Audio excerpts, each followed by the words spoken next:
Там да снимаме. Айде, време крият, айде, време изтежда. Оре! Вече не си опасен, цели? Аз се реже ясно е. Ще върна да реже сега. Още ли е? Вишко, трябва да... Лудиш.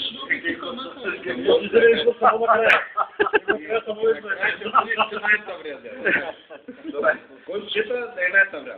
Ама аз да шетам да се раздвижвам, ще си бала, не. Коста, бе? По-малко слагай сол, е.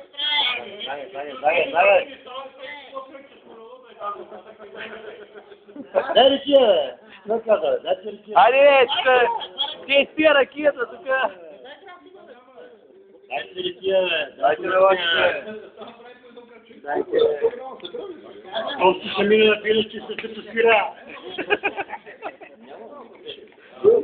Ти пиш ракия, ти да се напира по принцип. Ръкия, После. разпи по-лъква ръкия, да гай. 300 грама. Я го пробвайте колко фаща сега да видим.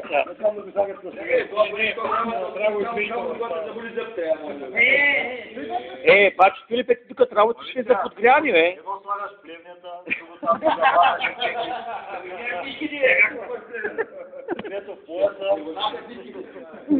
И къде ти не си опоеш?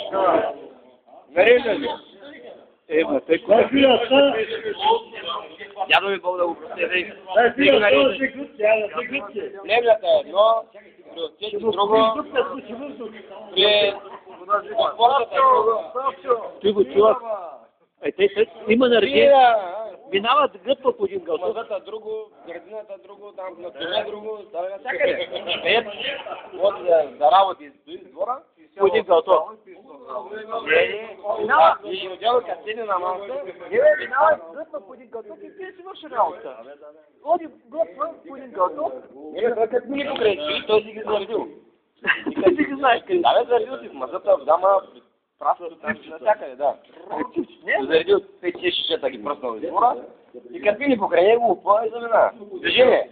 Не спира само да пием, само по един гълтов. Да, бе, той си работи. Той цял ден си свърка нещо. Всеки шкаф трябва да се сложим по нас. Всеки шкаф. В централата кача. Правда. Защо го ужиш, да не го пропи?